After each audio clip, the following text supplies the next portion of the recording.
Nashtapraisva bhatrisu Nityam Bhagavata Shivaya Bhagavati Uttama-shloki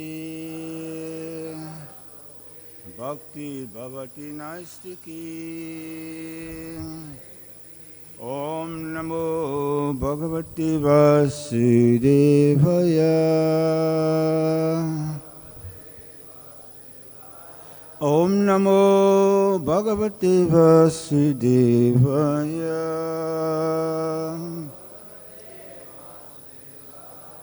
Om Namo Bhagavate Vasudevaya.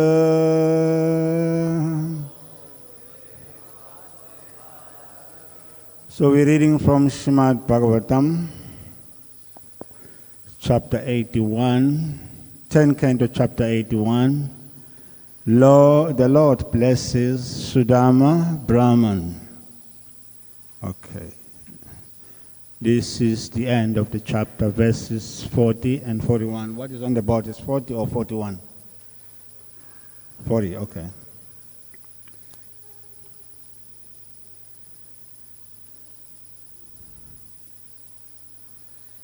Text number 40. Evam sa vipro bhagavat surit tada dritva swa britair ajitam parajitam tadhyana vegadratittatma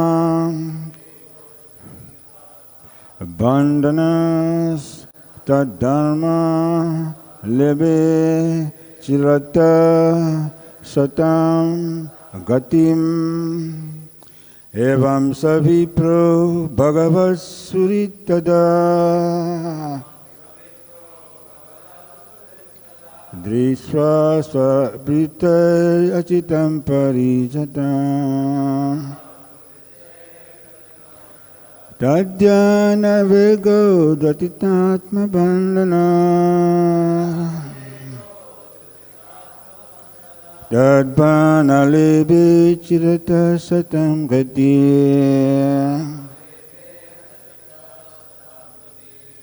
Next person.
Translation. It's text number 40. Okay. Thus, seeing how the unconquerable Supreme Lord's nonetheless conquered by his own servants, the Lord's dear Brahmana friend felt the remaining knots of material attachments within his heart being cut by the force of his constant meditation on the Lord. In a short time, he attained Lord Krishna's supreme abode, the destination of great saints. Purport. There's a short purport here. Sudama's earthly fortune had been described, and now Sukadev Goswami describes the treasure the Brahmana enjoyed in the next world. Srila Jiva Goswami mentions that Sudama's last trace of illusion lay in the subtle pride of being a renounced Brahmana. This trace was also destroyed by his contemplating to the Supreme Lord's submission to his devotees. The next verse. Etad brahmana devasya srita brahmana yatam nara labda bhavo bhagavati karma bhavad vimuchyate. Translation to text number 41. The Lord always shows a Brahmana special favor. Anyone who hears this account of the Supreme Lord's kindness to Brahmanas will come to develop love for the Lord and thus become freed from the bondage of material world or material work. Purport. In the introduction to the chapter of Krishna, the Supreme Personality of Godhead, that describes this pastime, His Divine Grace, Srila Prabhupada comments, Lord Krishna, the Supreme Personality of Godhead, the Supersoul of all living entities, knows very well everyone's heart. He is especially inclined to the Brahmanas, to the Brahmana devotees. Lord Krishna is also called Brahmanya Deva, which means that he is worshipped by the Brahmanas. Therefore, it is understood that a devotee who is fully surrendered unto the Supreme Personality of Godhead has already acquired the position of a Brahman. Without becoming a Brahman, one cannot approach the Supreme Lord Sri Krishna. Lord Sri Krishna is especially concerned with vanquishing the distress of his devotees, and he is the only shelter of his devotees. Thus end the purports of the humble servants of His Divine Grace, A.C. Bhaktivedanta Swami Prabhupada, to the 10th canto, 81st chapter of the Srimad Bhagavatam, entitled, The Lord Blesses Sudama. Om Jnanatirandasya Jnananjana Salakaya Chakshurmitam Jena Tasmai Shri Gurave Namaha. Jai Shri Krishna Chaitanya Prabhu Nityananda Shri Advaita Gadada Shri Vasari Gaura Bhakta Vrindam. Hare Krishna, Krishna Krishna, Hare Hare, Hare Rama, Hare Rama, Rama Rama, Hare Hare. Hare Krishna. So this is the 10th canto, chapter 81. Lord Krishna, in this chapter, he blesses Sudama. The Lord blesses Sudama, the Brahmana. This is a long story of Sudama. Actually, I just came from Gujarati. In Gujarati, I visited many places, and one of the places is called Porbandhan. That's a place where Sudama came from. And at the same place, also, Mahatma Gandhi was born. So I visited these two places, the home of Sudama, which now is like a temple. Yes, it's very, very nice. I didn't know. So, by the mercy of the devotees, I was able to visit these places after Dwarka.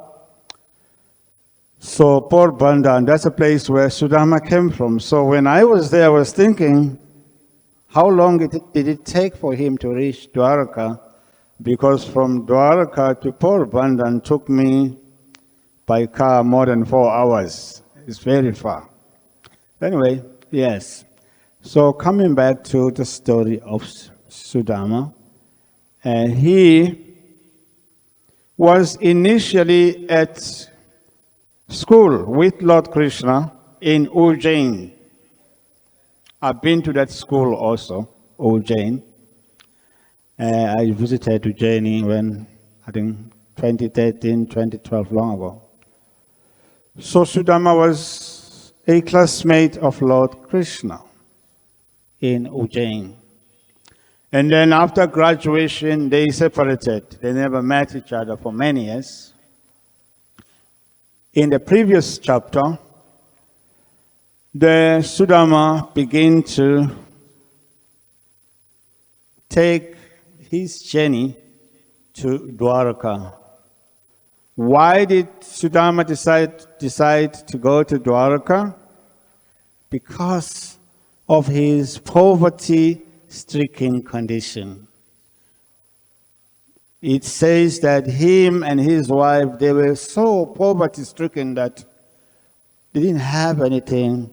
They were just shivering from the pangs of hunger. So one day his wife told him, why don't you go to Dwarka and, visit Krishna? And Krishna is your old friend. Just ask him for something, if he could help us in our household situation. And Sudama, he was very reluctant, but at the same time, he was afraid of saying no. And reluctantly, he agreed. And then he asked his wife, do you have anything in the house for me to take to Krishna as a gift? Actually, they had nothing. So she went to the neighboring Brahmanas, and she begged for flat rice, which is said to have been like 4 handfuls of this rice. And then she packed it, tied it on a piece of cloth, and gave it to Sudama. This is a gift for Lord Krishna. And Sudama, seeing the quality of the rice, he became more hesitant. He was thinking, how can I offer this to Krishna? But anyway, he took it because his wife insisted. And then he began to travel to Dwarka. And then finally, the previous chapter explains how eventually he reached Dwarka.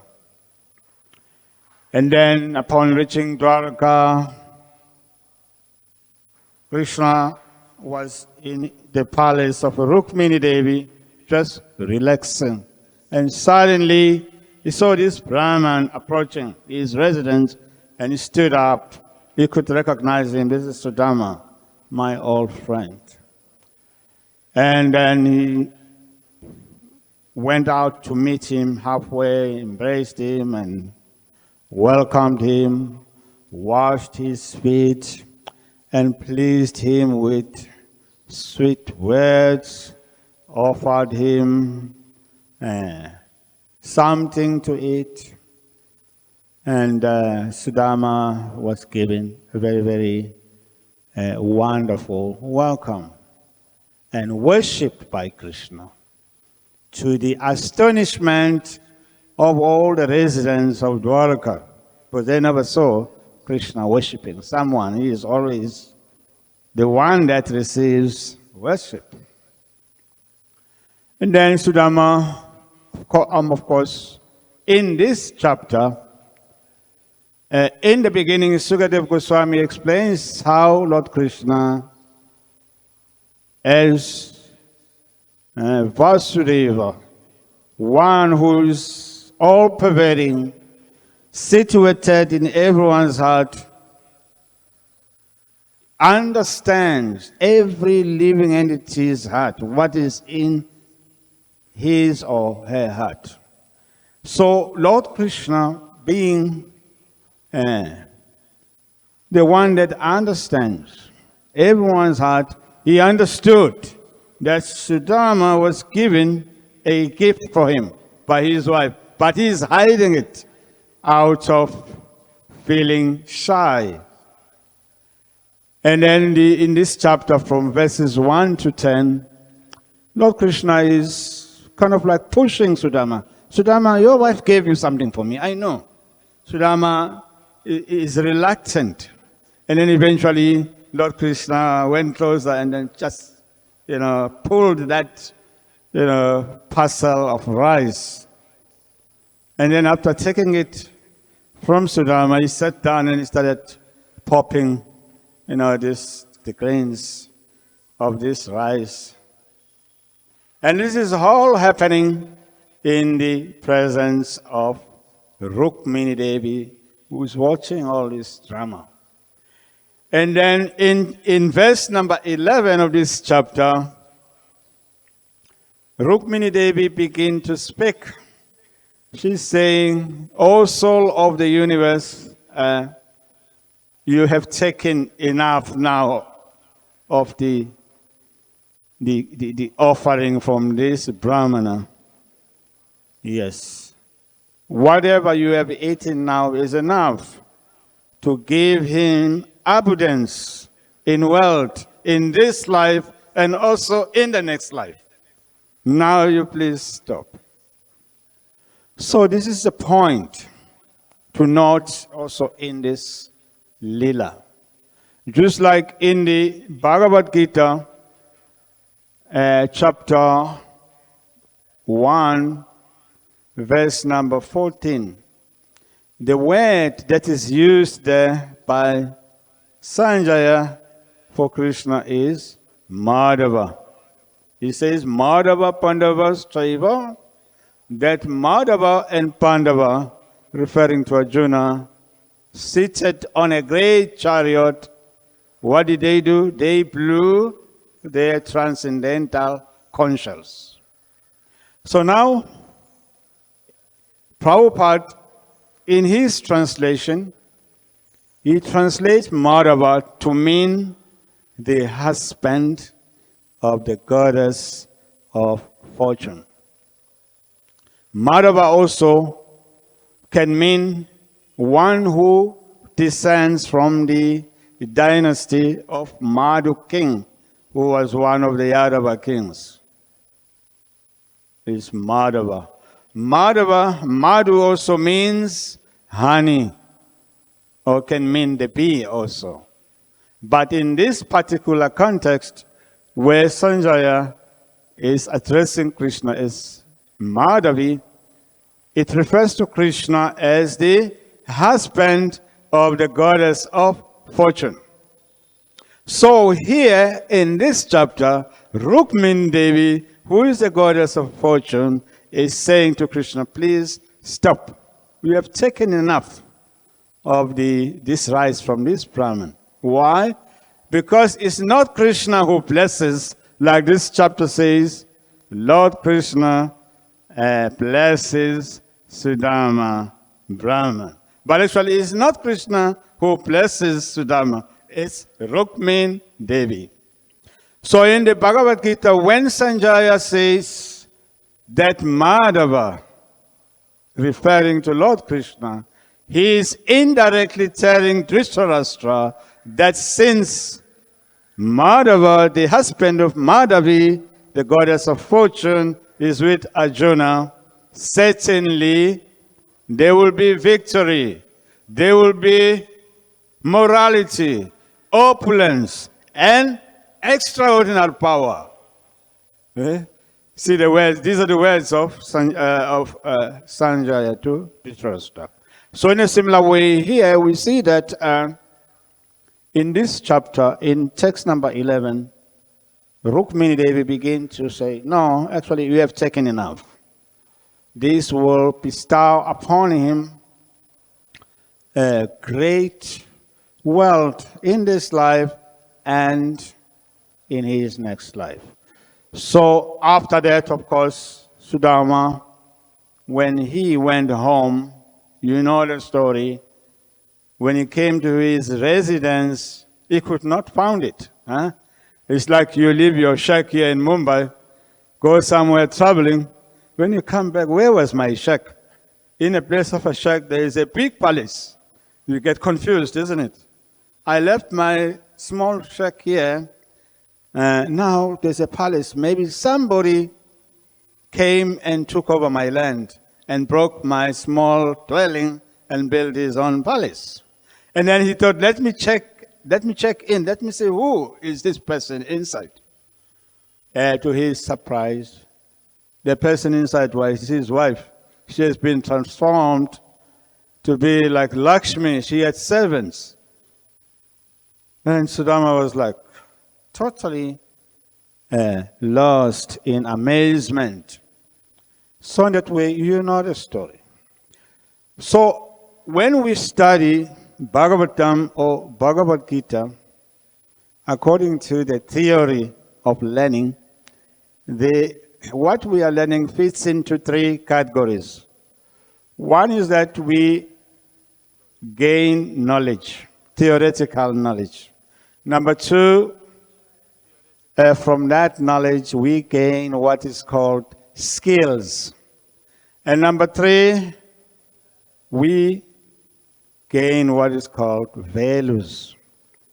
Values means what is important about this story of Krishna and Sudama. And skills means the points that we can apply in our lives. So here, the point in this relationship between Sudama and Lord Krishna is what is called friendship. Lord Krishna has a relationship with his devotees, has 5 types of relationships. One of them is Shakya, friendship. Like Arjuna, he has a friendly relationship with Krishna. Draupadi also is in that category. She has that friendship, relationship with Krishna. So Sudama, the Brahman, he also has that relationship with Krishna as friends. But his relationship, friendly relationship with Krishna, is higher than Arjuna, higher than Draupadi, or any of the Pandavas. Why? Because Sudama is a Brahmin. So Lord Krishna will have different relationships with different devotees. Even though it may be Shakyaras, but it will differ. We see here that he worships Sudama, but he doesn't do so with Arjuna. It's just normal friendship. So Prabhupada in Bhagavad-gita, in chapter 6, he explains, or the verse itself says that there are like 4 types of friendships. One is Surit. Surit is a well-wishing friend. And then there is Madhyastha. Madhyastha is a friend who is a mediator between us and our enemies when there is a conflict. And then there is Mitra, who is he's kind of like he's a neutral friend. The different types of friendships that we can have with different persons. So that Prabhupada explains in the purport of this verse. But amongst all these types of friends, Surit is the highest, a well-wishing friend. The example of this type of friend is that even if you call him in the middle of the night while he is sleeping, and you say, I'm at the train station, I'm stuck, he will wake up, he will sacrifice his sleep and come and pick you up. Or you can be in a situation where you are distressed. This friend will go out of his way to relieve you from your distressing situations. So that is Surit. That's why Krishna says, Suridam Salva Bhutanam, that I'm a well-wishing friend to all living entities. Yatamam Chatir Chat. Anyone who understands this can get relief from the pangs of material existence. So this Surit, this friend, Krishna is that type of friend.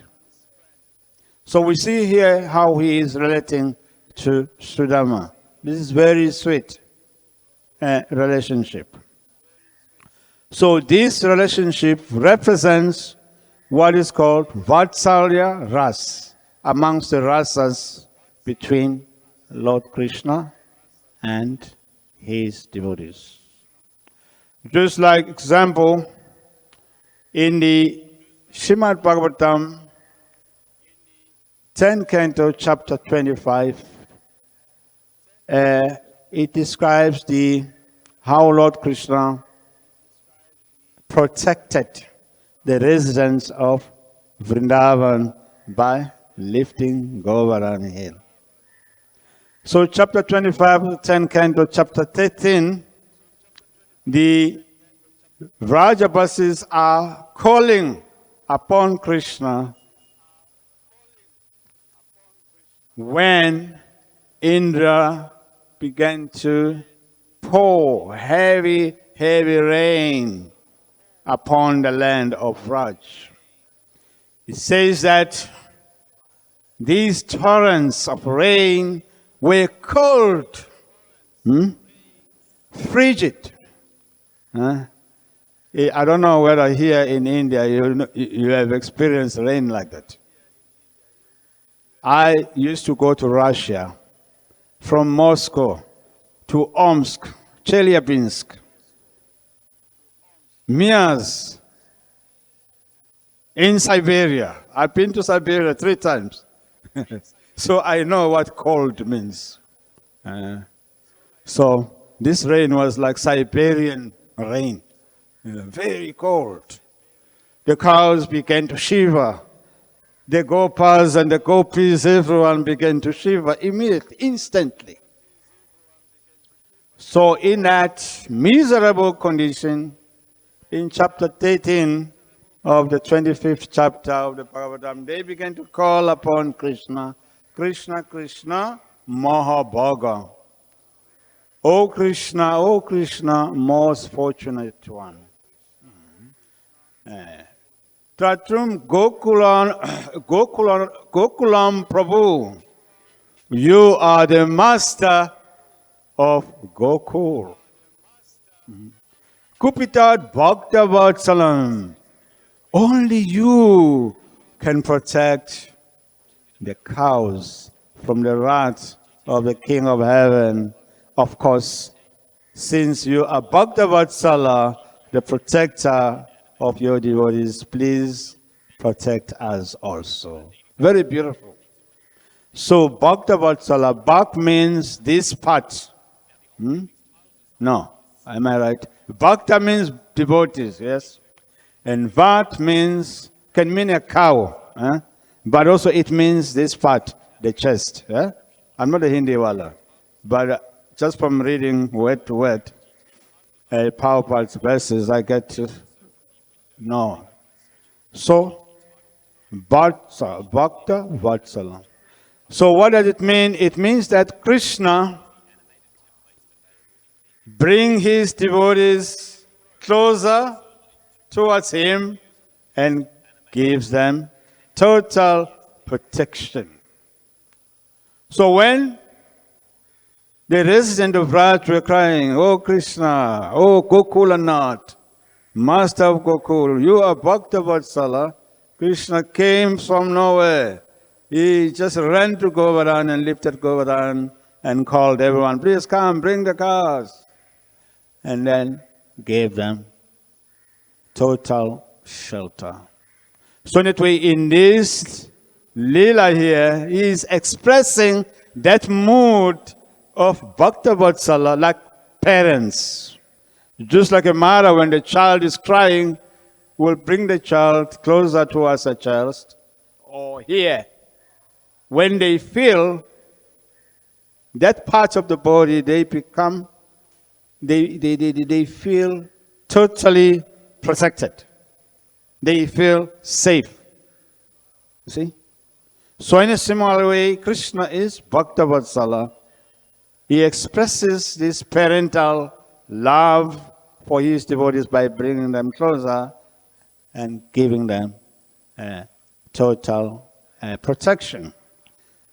So in that way, Sudama, when he came, Krishna already knew that they were suffering due to poverty. So he was ready to give him total relief from his poverty-stricken condition. So in that way, therefore, Lord Krishna also is known as Bhakta Vatsala. That is one of his merciful qualities, which expresses his nature of being a caregiver to his devotees. So this is a point here, that this pastime, in this pastime with Sudama, the Lord expresses his Bhakta Vatsala quality of bringing his devotees closer and give them protection. So in that way, we can understand that this gives an example how in devotional service the Lord reciprocates. We see that also in the 10th canto, chapter 31, if I'm not mistaken. There is chapter 31, the Lord is in a dance ground, Rasastali, with his dear friends, the gopis, who were attracted by his flute, playing on his flute in the middle of the night. They came to rushing actually to the spot where the sound of the flute was coming from. When they came, Krishna is teasing them, why did you come? Why have you come here in the dead of the night? What type of ladies are you? There is an argument, and then eventually, of course, the argument is the previous verse, chapter 30. In chapter 31, Krishna has accepted them, and then the dance began.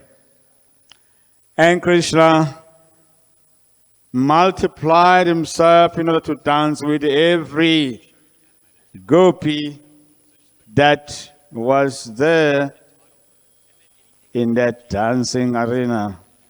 So they felt, each and everyone said, oh, Krishna is with me. But actually, there were so many Krishnas here. So, and then after that, they felt, very, very much honored. So to break them from that pride of feeling that I have Krishna, Krishna disappears. And then again, the fever of Ras just went cold, like Siberian rain. I just get that. It just shakes you. So the gopis, they were in distress. They went around looking for Krishna. And finally, they noticed on the ground that there were some footprints.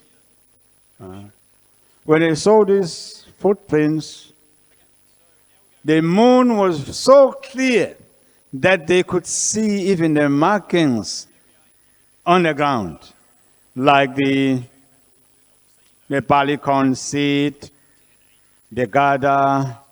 They could see all these markings at the lotus feet of Lord Krishna printed on the ground. So the commentary that we have in 10th canto is that of Vishwanath Chakravarti Thakur. He explains that actually these markings at the lotus feet of Krishna stand for many things that we get benefit from when we surrender at Krishna's lotus feet. And he says that the lotus flower, there's a marking of the lotus flower. He says that enhances, with that Krishna enhances our desire to have him, our longing.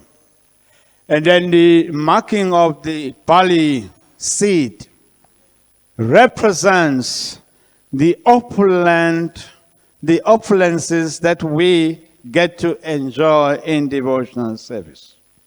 Very beautiful, he explains. So in that way, these are the secrets of the Bhagavatam. That Lord Krishna is Bhaktavatsala. He not only bring the devotees closer towards him and give them full shelter, but they enjoy so many things in relation to him. So in a similar way, this Sudama, when he went home, his very humble dwelling was turned to a mansion. You see? So at the lotus feet of Krishna, that is represented by the marking of the barley corn seed, according to the commentary of Vishwanath Chakravarti Thakur. Very beautiful. So bhakti is not just something like, some gymnastics where you go to the gym and become a Superman. No, it's not like it. It's divine life in experience. You see? It's by practicing bhakti, we can experience this. Huh? Isn't it? Are you experiencing that? Anyway, maybe you will experience. Yeah. Just like when the devotees came here to this very same temple, it was a push in the 1970s. I read a lot. I like to read. I'm like a person who likes history. So when I was a new devotee, I used to read the Lamlita about this Bombay. This was a battleground. It was Kurukshetra. I never thought I would see this temple in those days, but I was amazed how devotees were fighting here, and then they were living in a bush. There was nothing here. But look at what we have now. By the means of Raj Bhoga, we have this palace. Yes. So that's just like a small example of opulences in devotional service. Therefore, Sanjaya, in the end of Bhagavad-gita, he says, whenever there is Lord Krishna and his great Acha Arjuna, certainly there will be victory. There will be morality, opulence, and extraordinary power. So this temple, if you know the story, it represents just that. Opulence, extraordinary power. It's so powerful. You see? So we can experience that in our lives if we are attentive. How? When devotees surrender at the lotus feet of Krishna, automatically Krishna as Yogeshwara manifests these things. So that is the power of devotional service. It's not just like some, theory. Yeah. It's practical divinity. It's something that we can witness and be part of it. Yes. And so in that way, Sudama was blessed by Lord Krishna. And when he went home, of course you know the story, and he found his very simple dwelling turned to a great palace. So these are some of the things that devotees automatically enjoy in their relationship with Lord Krishna. Yes. So this is Bhakta-vatsala, relationship of the Lord with the devotees, where he becomes like a parent and take care of his devotees. Very, very beautiful story. So another question will be why, what the verse says here, the Brahmanas. Why Lord Krishna? He says that Lord Hare is the God of all gods, master of all sacrifices, and the supreme ruler. But he accepts the saintly Brahmanas as his masters. And so there exists no deity higher than them. Very, very important statement. Yeah, there is no deity that is considered by the Lord to be higher than Brahmins. So in the 11th canto, it explains that 11th canto explains about creation, because creation begins from the 1st canto up to 11th canto. Then the 11th canto, the Lord explains how different varnas appeared from his universal form. He says that the Brahmins were manifested from his face. The Kshatriyas from his arms. And then the Vaishyas from his thighs. And then the working class people, Shudras, from his legs. So the Brahmanas are very, very important because they represent the intelligence of the Lord. But Brahman means quality. Krishna says, what it says, Chatur Varyam Maya Srishta. The four varnas were created by me. Yeah. Based on qualities that they acquired from material nature. So the Brahmanas are very, very important. Why? Because of the qualities. What are the qualities? Bhagavad-gita explains that they work. How do they work? By qualities like peacefulness, religiousness, honesty, knowledge, wisdom. This is how the Brahmana work. That's a quality of a Brahman. It's not by birth. Another example, when you do Bhakti Vedanta, first part of Bhakti Vedanta means 7 canto up to 9 canto. So in the first part of Bhakti Vedanta course, you found that Prahlad Maharaj's qualities are described. It says that he had all the qualities of the Brahman. But who's Prahlad Maharaj? He's a son of Hiranyakashipu. Yeah. And it says that he is Achyuta Gotra, Prahlad Maharaj. Achyuta Gotra means one who belongs in the Gotra of Achyuta. It doesn't say he is Hiranyakashipu Gotra. He was born in the Hiranyakashipu Hiranyaksha Gotra. But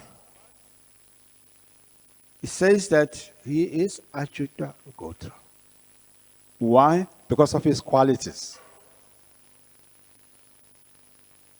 So in a similar way, being a Brahman doesn't mean you have to be born a Brahman. It's your quality. So that's why the Brahmanas are very dear to Krishna. Because of their qualities. They are peaceful. They are non-envious. They work for the welfare work of all people. Sarvo Pakaraka Krishnaiga Sharana. Because they've taken shelter of Krishna, they perform welfare work for all. That's a Brahman. So devotees of Krishna also are like that. They are Sarvo Pakaraka Krishnaika Sharana. So they have those qualities of Brahmins also, because they have taken shelter of Krishna. So Prahlad is described there as having all the qualities of the Brahman. So in that way, Prabhupada used to encourage devotees to try to develop these qualities of the Brahmanas, Brahmanical qualities, being clean, being honest, develop peacefulness, tolerance, austerity. Because these qualities make us dear to Lord Krishna. So that way, Sudama Vipra, we see that he didn't endeavor for alleviation of his poverty. He was just peacefully living. But his wife pushed him to the point where he went to Lord Krishna. Yes, so that's the Brahman. He's satisfied in any condition. Yeah, he's satisfied. He can be under the tree, he's Shanti. You put him in a palace, he will be Shanti. Therefore, Mahaprabhu says, Krishna, Bhakta, Niskama, Ataiva, Shanti. Kami, Bhakti Mukti, Shakale, Ashant. That the yogis, the karmis, the jnanis, they cannot be peaceful. Why? Because they want something. They want material opulences. They want mystic powers. They want liberation. Therefore, they are ashant. So this is the message here of Bhagavatam. This Sudama is peaceful. He's not worried. But he had to go to Lord Krishna because his wife was, pressing him. Otherwise, he was just peaceful. So that is bhakti. It has to bring us to that point where we can be peaceful in our own situation. Just by practicing devotional service and chanting Hare Krishna, Krishna Krishna, Hare Hare, Hare Rama, Rama Rama, Hare Hare, Hare Krishna. So now we can take few questions if they are available.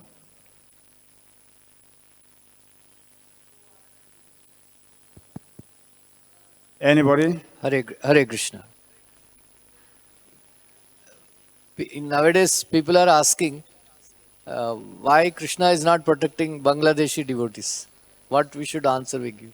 They're asking? Why Krishna is not... Bangladesh devotees, yes? Why Krishna is not protecting Bangladeshi devotees? They are burning the deities and temples and devotees are tortured. Devotees are attacked in Bangladesh, yes. That has been the case for centuries and centuries. Haridas was whipped in 21 marketplaces in the same place, Bangladesh. Actually, I've been to Haridas Thakur's place, but Pinapur. Yes, he was taken to different marketplaces.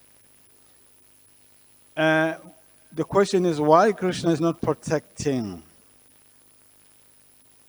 Okay, when Mahaprabhu appeared, he was telling these foreign devotees how he protected them. Haridas, Shivananda Sena. Krishna is protecting, but he is protecting the Jivatma. In some situation, he is protecting Jivatma.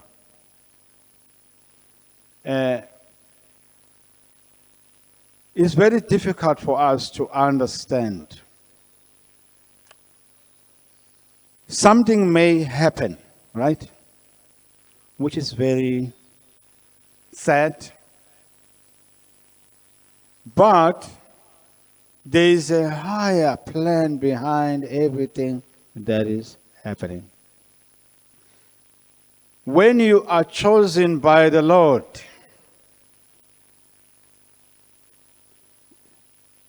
those who are chosen by the Lord, they go through difficulties. Understand?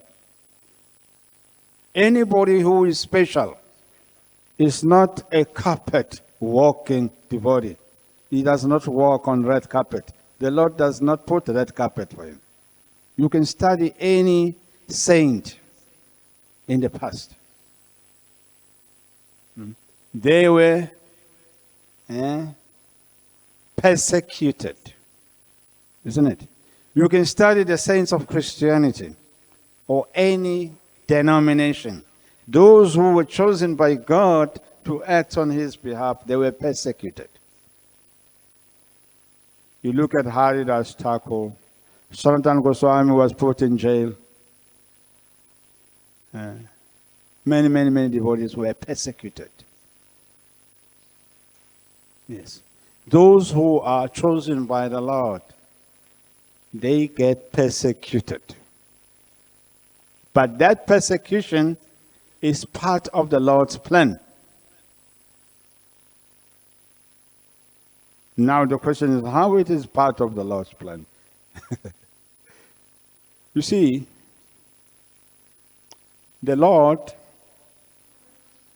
He uses his devotees as his energies. We may see persecution, but some years after that, there will be victory. Look at this place. Devotees were persecuted right here where we are sitting. It's just that maybe no one died, but they were harmed, they were attacked. All right? And then in the end, we have this beautiful temple as a symbol of victory over those forces that wanted to exterminate us from this place. This is part of the plan of the Lord. Therefore, it says that the Lord is Duranta Shakti. Duranta Shakti means one whose potencies and activities cannot be easily understood. But it's all part of the Lord's plan, that sometimes we see that his devotees are persecuted. I'm not saying that we should not sympathize.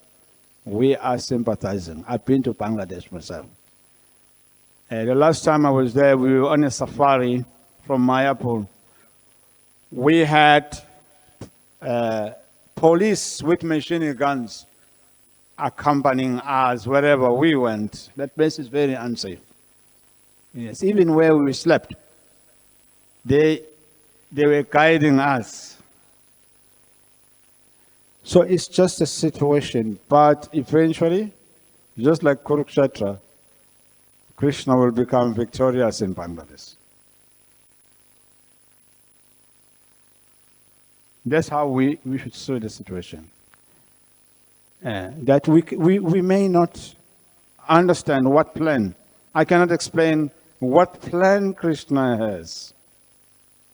But just like Battle of Kurukshetra, many devotees died there. The sons of Draupadi. Why Krishna was there, present. Why Abhimanyu was killed. Why the sons of Draupadi were slaughtered by Ashwatam, yeah. But it was all just part of that lila, part of that plan. And eventually, Krishna's devotees became victorious. So we will fight many battles in the material world as long as they are demons. You see? Yeah. As long as there are demons in this material world, we will always have battles. That's part of the plan. I don't know which plan, but if you study Mahabharata, you look at the Battle of Kurukshetra and many battles where devotees died, they were all part of the Lord's plan. See, when we go deeper, there's a reason. You can study even Christianity. You know, John the Baptist was persecuted. Elijah was persecuted. Even Jesus Christ himself was persecuted. But look at Christianity today. It's the biggest religion in the world. So in a similar way, in a situation where devotees are persecuted, it's just the plan of the Lord. In the future, Krishna consciousness will become victorious. Yes. But some devotees who are pioneers, they have to sacrifice. Just like devotees sacrifice a lot here. They are no longer with us here. Some of them are not here. But there was like an intense battle here. And then today we have this temple. We became victorious. So it's part of the plan. That when we are fighting the forces of Maya, some of our soldiers will fall on the battlefield. But they are not falling like the forces of the opposing party. Then they go back to Godhead. So in that way, we shouldn't overly worry or wonder why Krishna is not protecting them. He has his plan. It will kind of manifest later, just like on the battlefield of Kurukshetra. Yes. It's just part of this material world. In order to break through the territory of demons, some soldiers have to sacrifice their lives. So those devotees there, they are preaching in a very dangerous country, the country of mad fanatics. But Krishna has a plan. Yes. That plan is that eventually we will become victorious.